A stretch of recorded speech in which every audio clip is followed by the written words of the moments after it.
Bom dia, a graça e a paz do Senhor Jesus. Veremos hoje o capítulo de número 21 do Evangelho de Lucas. É certa a vinda de Jesus. Mas e aí? Estamos vendo esse Evangelho de Lucas e pedimos que você abra sua Bíblia para fazer uma leitura prévia antes de nos ouvir. Eu sou o pastor Daniel Deusdete da Igreja Os Semeadores. Todos os dias estamos aqui com a palavra de Deus sobre a Bíblia Sagrada. E hoje estaremos vendo o capítulo de número 21. Aproveita e inscreva-se no nosso canal, clica no sininho para você nos acompanhar, porque diariamente temos um vídeo. E não esqueça de dar o seu like. Coloque aí que você gostou do vídeo, se assim você achar interessante. Como já dissemos, o Evangelho de Lucas foi escrito com o propósito principal de apresentar um relato fiel e organizado, visando estabelecer os fatos a respeito do ministério de Jesus e da sua importância para a história da salvação, além de fornecer parâmetros para a igreja em sua pregação de arrependimento e de perdão em nome de Jesus para todas as nações. Nós estamos na quinta parte de 6 que nós dividimos o Evangelho de Lucas, e nós encerraremos hoje essa quinta parte, que é o ministério público de Jesus em Jerusalém. Desde o capítulo 19, que nós estamos vendo essa quinta parte. Como já dissemos, tem-se início aqui do ministério público de Jesus em Jerusalém, a partir do capítulo 19. Depois de detalhar os acontecimentos da viagem de Jesus da Caldeia para Jerusalém, que foi a parte anterior, Lucas passa a registrar nessa quinta parte, na quarta sessão e nessa quinta parte, a mais importante do seu relato, chamando a atenção para uma série de coisas que Jesus fez antes da sua morte, da sua ressurreição e da sua ascensão. O tema principal dessa sessão é o relacionamento de Jesus com o templo de Jerusalém. E também ela foi dividida em outras subseções.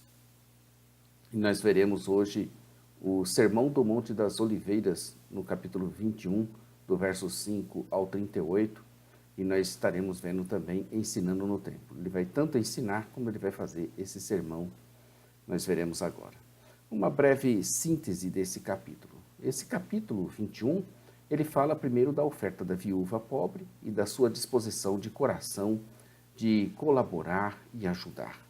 Ela deu a menor oferta se comparada relativamente, oferta com oferta, mas ela deu a maior se comparado valor com valor.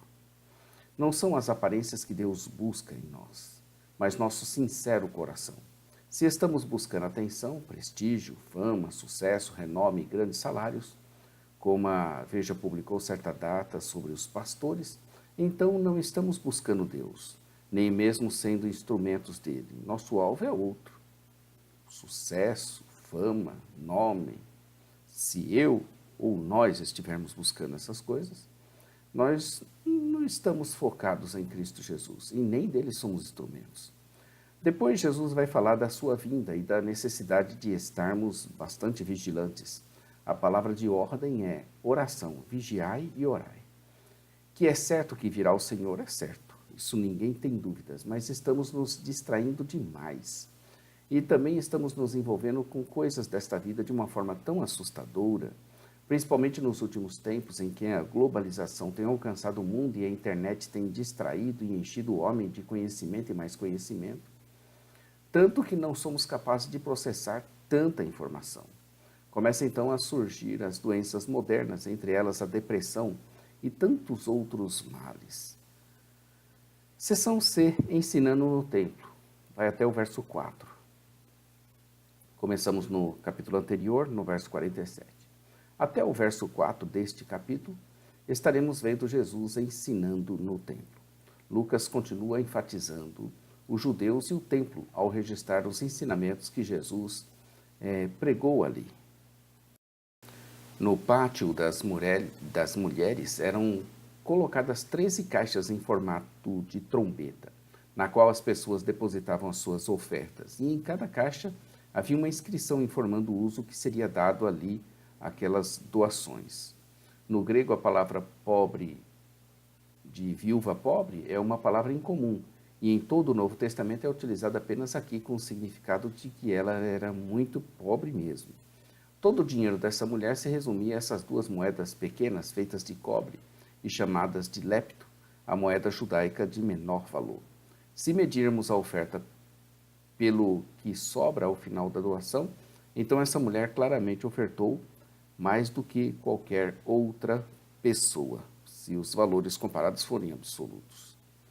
O Sermão do Monte das Oliveiras, a partir do verso 5 até o 38. Do verso 5 ao 38, veremos o Sermão do Monte das Oliveiras. Como Lucas indicou nos versículos de encerramento dessa sessão, versos 37 e 38, o discurso do Monte das Oliveiras está intimamente ligado ao ensino de Jesus ao templo. Aqui Lucas resume alguns desses ensinamentos sobre o futuro do templo e também da cidade em relação ao futuro próximo e distante. O assunto da beleza do templo, contemplada pelos seus discípulos e profetizada por Jesus, que logo aquilo tudo ruiria, deu entrada imediatamente após o assunto da oferta da viúva pobre. Foi imediatamente após. Afinal, ali também estava Jesus, que iria ofertar tudo, o que tinha pela vida dos seus pecadores, pela vida dos pecadores, a sua própria vida. Fazendo um comparativo entre a oferta da viúva pobre e a oferta de Jesus, né? A viúva pobre deu tudo o que tinha, embora fosse pouco relativamente, mas absolutamente ela deu tudo o que tinha. E Jesus também irá dar a sua própria vida. Joséfo relata que o edifício do templo tinha pedras com 20 metros de comprimento, mencionando aqueles também objetos decorativos como a videira dourada, ofertada por Herodes, que tinha cachos de uva da altura de um homem. Isso aí você encontra lá nos livros históricos, na Guerra Judaica 5.4. O fato é que o templo foi arrasado mesmo quando ocorreu a destruição de Jerusalém em 70 d.C. Os discípulos ficaram curiosos com relação aos acontecimentos futuros e perguntaram ao Senhor quando se dariam essas coisas, das quais ele falava, e que sinal haveria, quando tudo estivesse próximo a acontecer. A primeira palavra de Jesus foi de advertência contra o engano. Portanto, uma palavra de vigilância devido ao fato que iriam surgir muitos falsos cristos dizendo que era o Senhor. Falsos mestres com frequência afirmam ser o Cristo. Haveria eles de ouvirem primeiro de guerras e de rumores de guerras, mas não era para se assustarem, pois que seria necessário que acontecesse. Mas ainda não seria o fim, isto é, o fim de todas as coisas. Parte desse sermão parece ter se cumprido na destruição de Jerusalém em 70 d.C., embora outras delas ainda aguardam o cumprimento quanto o retorno de Cristo no final dos tempos. Muita coisa iria acontecer antes, tais como o levante de nação contra nação e reino contra reino. Grandes terremotos em vários lugares, fomes e pestilências, também coisas espantosas e grandes sinais no céu. Antes disso tudo, haveria uma forte perseguição contra os cristãos que seriam entregues às sinagogas, centros de estudo e de adoração, e às prisões, além da conduta deles diante de reis e presidentes por amor do nome de Jesus e para testemunho a eles. A dificuldade ou as dificuldades que a igreja enfrenta são oportunidades que nós temos para testemunhar. Nos momentos de sofrimento, Deus daria a seus discípulos as palavras das quais eles necessitariam. Confira aí Atos 4, de 8 a 13. Isso para testemunharem. Essa passagem, versos 16 ao 19, é uma forte confirmação do total controle de Deus. Ainda, alguns de seus seguidores seriam mártires, outros libertados. Em qualquer caso, Deus realizaria os seus propósitos. No entanto, seria necessário estar preparado para grandes traições, inclusive de familiares e de mesmo amigos. Jerusalém, verso 20, era um relógio profético da época e continua sendo até hoje. Quando ela estivesse sitiada, poderia saber que era chegada a sua desolação e o momento seria de fugir, de se esconder e esperar também a tempestade passar. Essa profecia indica a destruição de Jerusalém e não o fim do mundo. No entanto, serve de alerta para nós também aqui no século XXI. As pessoas costumam se refugiar em cidades muradas para fugir de um exército invasor, mas Jerusalém estava destinada à destruição.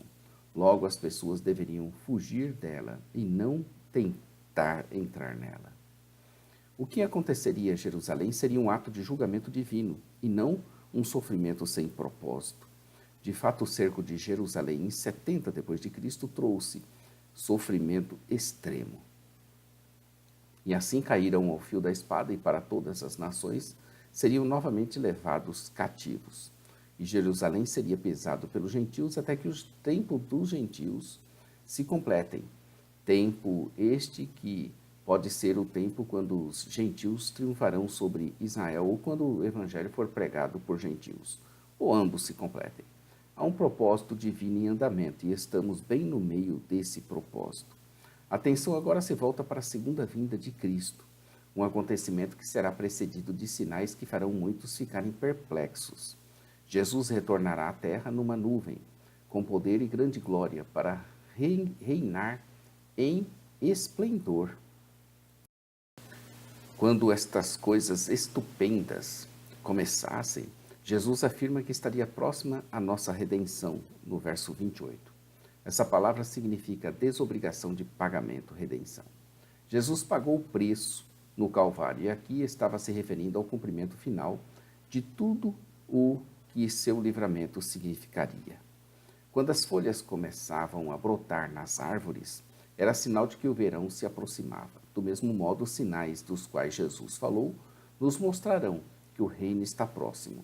No Novo Testamento, o termo grego utilizado, geração, se refere geralmente a todas as pessoas vivas em determinado momento, embora também possa significar raça ou era. Do mesmo modo que estas coisas do verso 31, essa provavelmente seja uma referência aos sinais que indicava a queda de Jerusalém, ou talvez o retorno de Cristo, Mateus 24, 34. Jesus insistiu com seus seguidores para que não ficassem acomodados, mas antes estivessem bem alertas e vigilantes para não caírem em pecado de qualquer espécie. É muito importante que naquele dia, isto é, o dia do seu retorno, ele não nos encontre despreparados. A palavra de ordem é esta: vigiai e orai. A oração e a vigília, ou a vigília e a oração, conforme a sua ordem de fala, são obrigações dos cristãos até que venha o final dos tempos e possamos estar em pé na presença do Filho do Homem, ou seja, alcançarmos a salvação no último dia. Jesus passou os seus últimos dias ensinando em Jerusalém e à noite pousava. O termo também pode significar acampava nos arredores do Monte das Oliveiras. O versículo 1 desse capítulo diz: estando Jesus a observar, viu os ricos lançarem suas ofertas no gasofilácio. Esse é o verso de número 1 desse capítulo de número 21, que tem 38 versículos, e o verso 38 diz: e todo o povo madrugava para ir com ele no templo, a fim de ouvi-lo. Jesus cumpriu o seu ministério do início ao fim. Enquanto pôde, estava ele ensinando, pregando e curando. Assim também nós estamos vivos para quê mesmo? Eu acho que nós devemos continuar o ministério de Jesus. Pregação, ensino e cura. Nós temos a palavra da vida, a palavra de pregação, a palavra de Jesus. Nós estamos em nome dele.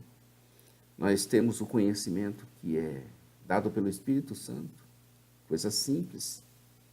Nós podemos ensinar a palavra de Deus, que é nossa Bíblia, e nós podemos, com autoridade, curar os enfermos, abençoando-os em nome de Jesus. Então vamos sair à luta e junto com o Espírito Santo cumprir também a nossa missão, como fez Jesus até o fim? Está aí o desafio. Amanhã estaremos aqui com Lucas 22. Você jogaria fora o seu único paraquedas na hora da crise? Então, fique aí e veja amanhã Lucas 22. Todos os dias um novo vídeo, assim temos feito mais de 3 anos. Inscreva-se no nosso canal, clica no sininho para você nos fazer acompanhamento. Todos os dias temos um vídeo novo. Gostou? Dê um like. Clica aí dizendo que você gostou. Compartilhe, divulgue, nos ajude a espalhar o Evangelho e assim estaremos pregando, ensinando e curando também por meio da internet. Muitas pessoas têm acesso aqui. A parte escrita, caso queiram conferir o que foi falado, está em jamaisdesista.com.br. A nossa loja virtual, ossemeadores.com.br. Nosso programa de rádio, radio.ossemeadores.com. E em breve breve mesmo, igreja.ossemeadores.com.br. A todos um bom dia. Fiquem com Deus e até amanhã com o capítulo de número 22. Como dissemos sempre, Maranata, ora, ora, vem Senhor Jesus. Deus te abençoe, queridos.